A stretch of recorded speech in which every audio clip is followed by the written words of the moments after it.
So we're starting here at the 1-3, and the 1-3 is the first and primary profile. If it wasn't for the 1-3s, we'd have no place to start. So we might as well have them around, eh? There's something actually very beautiful about it because it really sets the story. So let's talk about, first of all, what a first line is. The nature of the first line is that because it's the beginning of the process, it is the foundation. In other words, the first line of introspection is about finding out what the basis of the hexagram actually is. And if you need to understand what a hexagram means, all you have to do is look at its first line. Because its first line is going to give you its foundation, it's going to give you its basis. At the same time, the first line is the chameleon. That first lines have this ability to disappear. They have this ability to disappear so that they can go inward and be introspective and not be bothered. And that chameleon capacity within the first line is the kind of being that, they can be in a crowd, in a room, and they're really in their own space, deep in their own process. And nobody notices them because of that. So that first line has that capacity of being able to hide itself. But most important of all, it is about investigation. It's trying to figure out what things are. Now look, this is the very beginning of a genetic process.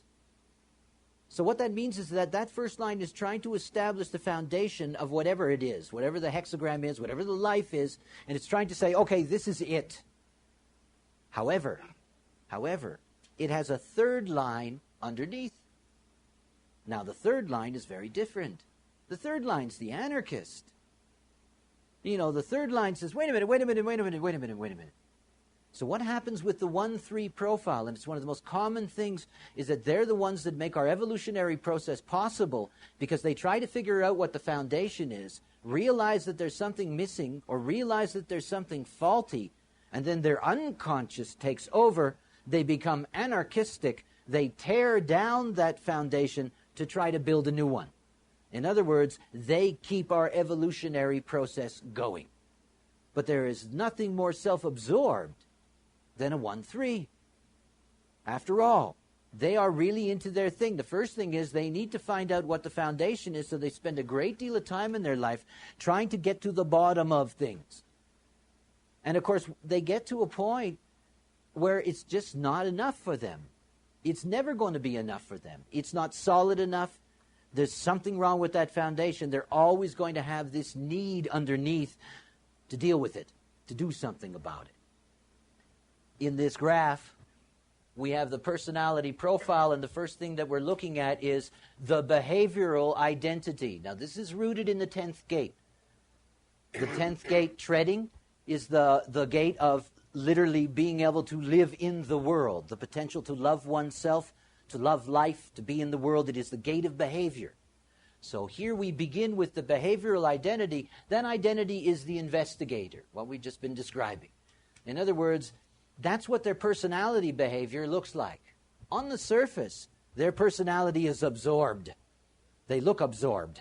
They look like they're involved in what they're doing. Underneath that is their nature. In other words, underneath that behavioral identity is their nature, the nature that's there in their blood. And the nature that's there in their blood is the martyr. So you have this combination of the investigating martyr. And of course, they're ready to be a martyr the moment their investigation shows them there's anything wrong with the foundation.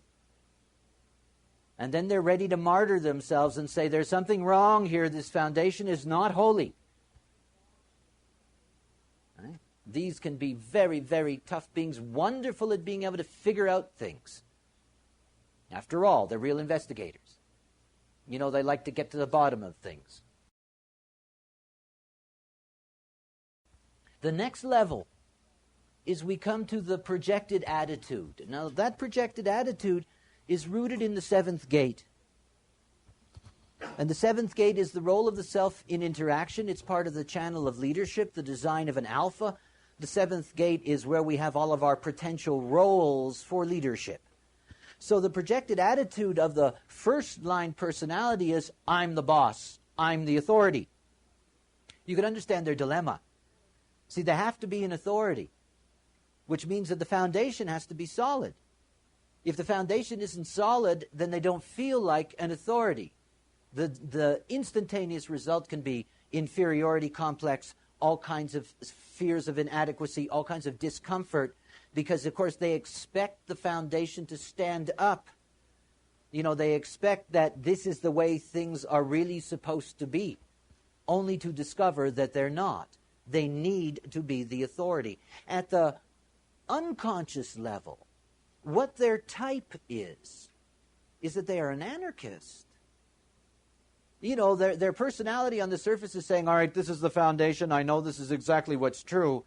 But the moment they have that feeling inside of them, the moment they recognize that it's really not true, that it really doesn't stand up, boom, out comes the anarchist. And the anarchist comes out and says, I'm going to tear all that down. People really misunderstand anarchy. They really do. Anarchy serves a very important purpose in this life. What the anarchist does is that the anarchist is able to recognize what does not work. That's all. They don't know what can replace it. After all, this is the beginning of a 12-profile process. They don't know what can replace it, but the anarchist can recognize what doesn't work and destroy it. So it's possible for something new to emerge. So out of this very powerful authoritarian personality that's out there up front, underneath it's ready to be the anarchist that tears down the very thing that could have given it authority. In other words, they're a very powerful force. And when they get to the point where they see something doesn't work, they are not going to pay lip service to it. I mean, these are, they can be incredibly honorable beings. After all, they've got their personal destiny. And for them, that personal destiny means I've got to find a foundation that's solid in order for me to be at peace.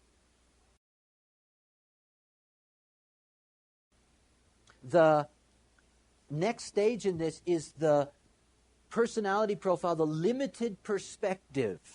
Now, this is coming from the 13th gate, the fellowship of man. This is a gate of direction. It is part of the channel of the prodigal. It is a place of listening. It is a place of memory. Now, that limited perspective is empathy. Now, it's limited. It's important to realize that's always a condition of that place in the personality. This is a limited perspective. They are empathic to a point. To a point. That's their personality. They're empathic to that point because they would like to know if somebody knows something about the foundation that they don't, they will have empathy in that. They will be open to that to a certain point. But that's all. When you get to the unconscious level and you get to the memory, the reason for that is that they're driven by pessimism. There's nothing more pessimistic than the third line. And of course, what happens to them is that the moment that there's anything wrong with the foundation, that pessimism gets to be a very, very heavy thing. They look at everything from that point on with a jaundiced eye. They look at it and they say, well, yeah, I don't know. You see, the moment that a 1-3 finds out that daddy isn't the strongest and mama isn't the sweetest, oh boy, out comes that anarchist. They are immediately disappointed. It means that that foundation that they thought was something that was going to be reliable, that foundation starts falling apart. And then, of course, the anarchist comes out. And I mean, the moment the anarchist comes out, you've got the zealot, That anarchist will really try to sweep things clean, and they can become very, very pessimistic about the way in which the world operates.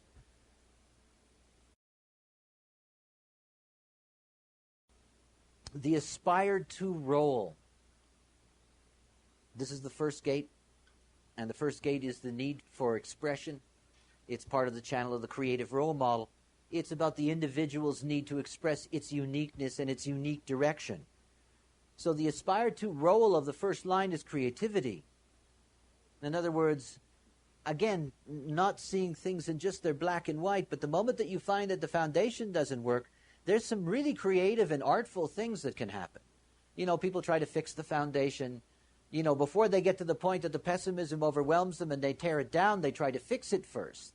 They try to find, maybe it was my mistake, maybe I didn't see that. And yet out of that, it can be very, very creative. In other words, this is, because it's introspective, because there is this ability not to be stuck just in the foundation, that this can be a very creative force. At the unconscious level, you have direction, and the direction is sustainment. Nothing more impressive than third line people. If you have a third line in your profile, it can always be deeply impressive. It's impressive because, I don't know if you remember the old Al Cap cartoons, but he had these little funny creatures called kick-me's. And every time you'd kick them, they'd get right back up. And that's the whole thing about the third line. It's designed for trial and error, and they really look incredibly courageous. I mean, they look like, they can handle anything, which in fact, in many ways is true, except they're very pessimistic while they're doing it, but they drag themselves back up, and they get back up on the road, and they say, I know this isn't going to work, but I'm going to try it anyway. So when you're dealing with the third line and you're dealing with this direction, you can see that this sustainment is a very powerful force for them. They do not give up. And of course, they can be very radical. I mean, they won't give up in trying to fulfill the anarchy if it's necessary either. They really will stay with it. And remember that these are not beings that are going to be deeply influenced by others. They're not. I mean, they're going to be influenced in the ordinary way that we understand it through design, through conditioning. But in terms of where they're going in this life, this is a very powerful personal destiny. They have to get there. And when everybody's saying to them, look, it didn't work, you don't have to do that, they're getting back up and they're trucking after it again. And everybody's sort of shaking their head saying, well, that's really admirable. They can really stay with it. That's what they do. Those first 4 categories, this is all about the self. It's all about roles coming out of the self. When you get down to the last 2 categories, the bonding strategy and the security strategy, these are coming out of the sacral center, and these are genetic roles, and they are very powerful. They are much more powerful in many ways than the roles that are operating out of the self. After all, the genetic roles are all about reproduction and nurturing. It's about keeping our species alive, and these are very primary forces within us. The bonding strategy of the first line personality. I call the first line of the 59 the caveman, cavewoman line. You see it, you go out there, you whack it over the head, and you drag it home. This is first line sexuality. Exciting, isn't it? It's the basis. Remember what I said about finding out the basis of what a hexagram is. If you want to find out what the basis of our sexual strategy is, you go to the first line, you see that's what it was, caveman, cavewoman. We still have that. And the way in which it's described here, pursuer, pursued. And this is what it's all about. That is, this is the dynamic that's necessary as a bonding strategy for the first line. Either they have to be the ones that are pursuing, or they have to be pursued. Or they have to feel like they're being pursued so they can pursue, or whatever the case may be. But what you're really looking at is this very basic foundation. There it is. I want it. I'm going to go get it. Of course, only to discover the third line underneath that gets divorced more often, that quits more often. You get into the foundation that you think is going to be marriage as a first line. Remember, personal destiny. And then that third line comes out underneath and it says, bonds made and broken. This is the great third line theme. It repeats itself eternally. Bonds made and broken. So this is when the anarchy comes out. You've got a lot of 1-3s that are going to have a real bad marriage record. Because they're going to get in there and think that that's really the foundation, only to discover that it's not what it thought it was. And of course, the moment that the pessimism arises in the third line, that's the moment that the anarchist comes out. That's the moment that they're ready to tear down the relationship in order to try to find a new one or make a new one or whatever the case may be. It's very important to see that the nature of the third line, because it's about trial and error as a process in life, is to see that this is also a discovery process. And it isn't necessarily about burning bridges. Everyone assumes when you see bonds made and broken that there's a period at the end of that. Is there a period there? No. There isn't. It can be bonds made and broken, made and broken, made and broken, made and broken, made and broken. In other words, you can have a relationship with someone in which you're always making and breaking the bond with them. You go to work or whatever the case may be. There are many ways in which that can operate. It doesn't have to be always the dramatic, I've tried it, it's terrible, I'm leaving. Because, of course, that's, yes, that is a level of it, there's no question. in dealing with the third line, in dealing with trial and error, particularly when you're dealing with young people. You know, if you've got a third line theme, you're going to have all kinds of disruptions in your early sexuality. In other words, there's going to be a lot of disappointment the moment that you begin to really meet the other. Remember, the third lines are not good at that, and the 1-3 profile is self-absorbed. The only way that somebody comes into their life is somebody bangs into them. Oh, I didn't know you were standing there, they say to them. You know, you just bang into them. And suddenly, you know, they get into a relationship, and again, because of their nature, they're going to check it out. They're going to be very introspective. They're going to go deep into what that relationship is. They're going to look at all of those things. And if they find anything in that foundation that doesn't work, you know, whatever their concept was about being married or bonded to somebody, that third line theme is always waiting to break that bond. It's always waiting, you know, to try something else. What's important is that all third lines, without them, we've got no real evolution. They're great. You know, they're the ones that mix a potion and thinking that they're going to produce bubble gum, and they ended up producing medicine. You know, whatever the case may be. In other words, out of that trial and error can come all kinds of wonderful discoveries. And it's so important for third line people because they often are walking around with a huge cross on their back because they're carrying this martyrdom with them. And after all, there is nothing more uncomfortable than really feeling martyred in that sense. Particularly if what you're being martyred for isn't worthy of you. You know, it's just something that you're carrying around. Third line people always carry that as a potential. So when you're looking at a 1-3 profile, you have to see how important it is that the children, because again, so difficult for adults to align themselves to what their real purpose is because they've got to go through this whole process of finding out their nature and becoming themselves to their design. Now, children can really have a head start on that. I have 2 sons that are 1-3s. You know, that they're going to be into their own trip. Now, the most important thing about that is that the foundations that they're introduced to, at least the foundations that I can introduce them to, are solid. So that if they're introduced to what is solid, you know, then they're going to be a lot healthier in the way in which they grow up because they're not going to develop this very, very early pessimism. But the other thing is that as a parent, I can also see that, you know, I have a very social son. He loves to be with people. Yet at the same time, he's a 1-3. And he loves to be with people because they're there and he wants to have something to do. Now, it's not mercenary and it's not, you know, it's not a, you know, something deep inside he's using or whatever. It's just his nature, you know, to take advantage of whatever is there for his own purposes. If you don't understand that, you try to condition them away from that. You try to, you know, tell them that that's not nice and blah, blah, blah, and all of these things. Of course, you begin to destroy them. That 1-3 has a very self-absorbed path that they have to go through in life, and they need to be introduced early in life to things that are solid.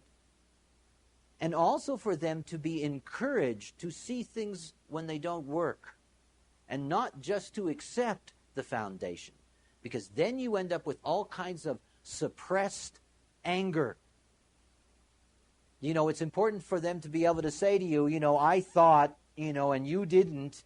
And you say, yeah, you know, that's true. So that they don't end up being really disappointed about the nature of the other. Remember that a 1-3 doesn't know there's anybody out there for them. You know, if you're a 1-3 teenager, there's a part of you, no matter how many people are around you in your life, you don't think that anybody is really there for you. Because you don't know. And that everything about being third line in nature means that you're always going to meet people through them banging into you. I mean, it's the only way that they can come legitimately into your life. They have to bump into you. You can't go looking for them. It isn't going to work. You know, it doesn't matter where your third line is. It doesn't matter if you're a 3-5 or you're a 6-3 or a 1-3. It doesn't matter. You know, the people that are really going to be important for you in your life, they're going to bump into you. They're going to come out of nowhere. Because that's how it works. And this is the beauty for the 1-3 to understand they don't have to go looking. which is very helpful for them because they can be involved in, doing their foundation work and getting deep into their process. On the other side of the 59th gate, where we have our genetic strategies for reproduction and intimacy, on the other side of that, we have our security strategy. This is the 27th gate. Now, security strategy is very important because it tells you a great deal about the fulfillment of purpose in the process. Now, the security strategy of the 1-3 is to be the self-provider, coveter. And, of course, whenever you see a binary like that, you're not one or the other. It's a movement in life. You're always moving between those. You can self-provide at some point for this, and yet you can still covet the other. But it's part of your process. And the deepest theme in that is to be able to provide for oneself. You got a 1-3 child, make sure from a very early age that you pay them for certain things. Now, whatever it happens to be. Whatever minor job, duty. Because in being able to do that, you give them a healthy sense of their ability to be able to provide for themselves, and it's very important. It's a very, very difficult thing for the first line when it has to be dependent on others. It's very difficult. And it's so important for first lines to have the opportunity to be able to provide for themselves so that they don't have to be dependent on others to do their homework, to do their research, to be left alone.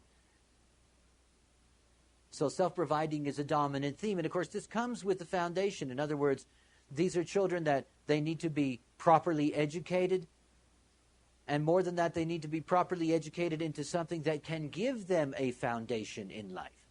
In other words, that can give them something that will provide them with the potential for being a healthy self-provider. This is a deep dilemma for women in the 20th century who have the 1-3. It's a real dilemma.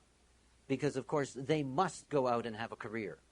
It is very important for them. And, of course, that can bring in all kinds of conflicts with the other. Because they have their personal destiny. Because they're there to really fulfill their own purpose in this life. That they have to be allowed that opportunity to be their own self-provider. Without that being a big conflict for them. Because otherwise they're not going to be able to have a healthy relationship with their mate. At the unconscious level, this is about humanity. And the humanity is about bonds made and broken. If you don't allow a 1-3 to be a self-provider, they're going to break their bond with you. That's all. Quick. Because they need that. And if you come to them and tell them that, you're going to look after them, they're not going to be very happy with all of that. Even though you think it's wonderful that you want to look after them and care for them and nurture them. They're not going to find that nice at all, swarmy or something. What they're really interested in is having somebody who appreciates their need to be solid in their own foundation, to be a self-provider, to be able to look after themselves, to be an authority in this life. They really are here to be in charge.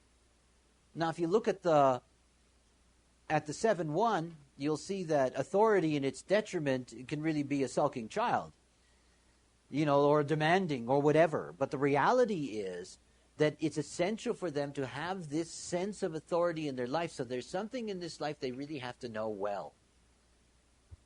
Now, again, that is something that we can nurture in the young 1-3.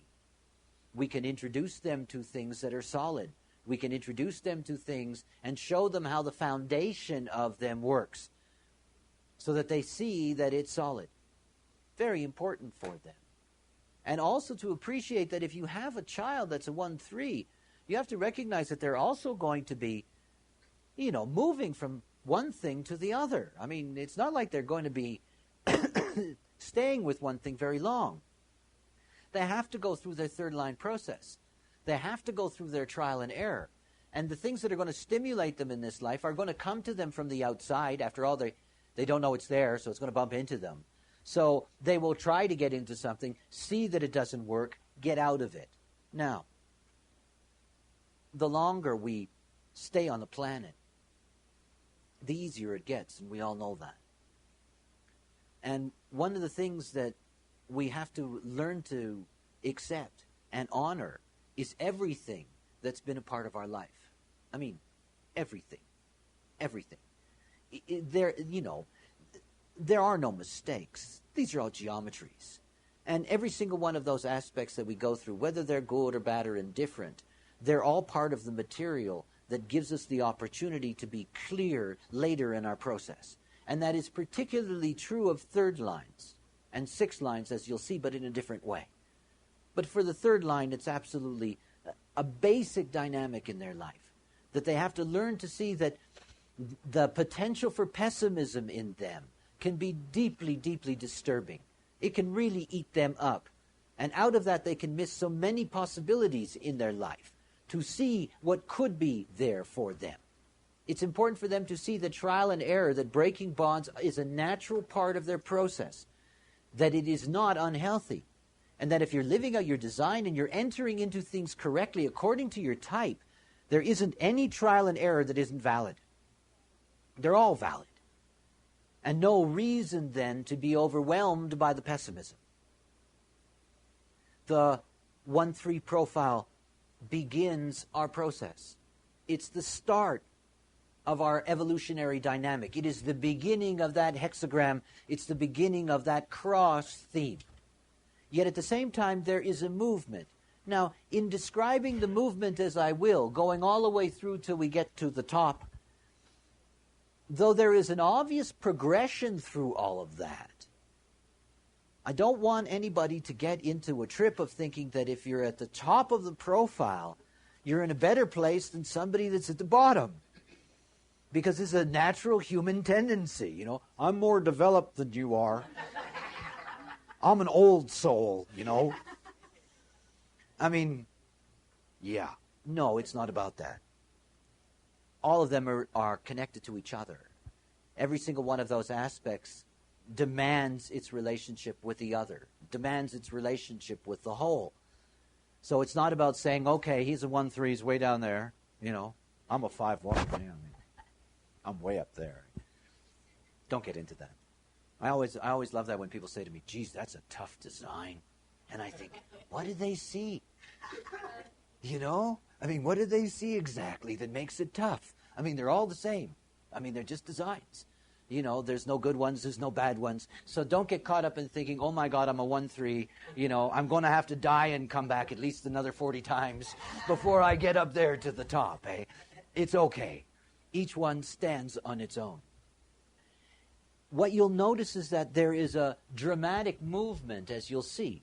That is, here you can see that the personality will repeat itself, and underneath, the designs will move.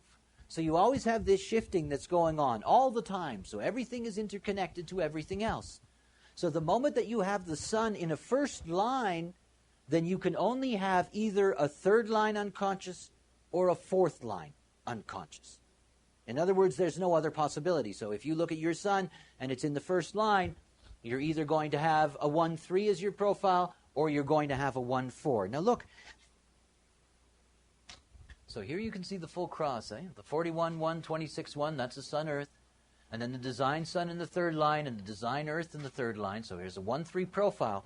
When you get to the last 11% of that line, it's 7 minutes and 30 seconds. The last 7 minutes and 30 seconds of the line. A line is 56 minutes and 15 seconds wide. A single line of arc. So in the last 7 minutes and 30 seconds of that line, that's where you have this transition. And what happens is, because of the 88 degrees, it stays a first-line personality, but the unconscious shifts from the third to the fourth line. So what that means is that if you look at that hexagram as a whole, 1-4s represent 86% of it. In other words, there's going to be many, many, many more, 1-3s than there are going to be 1-4s, because it's a smaller section of that line. So what you're going to find is, whenever you look at a profile that's a harmony, the 1-4, the 4-1, the 2-5, the 5-2, the 3-6, the 6-3, Whenever you're looking at harmony crosses, these are the changing crosses. They are the ones that are part of this last 7 minutes, and there's always less of them in the population. Always. So, for example, we had what? We had 4 1-3s. Are there any 1-4s? See what I mean?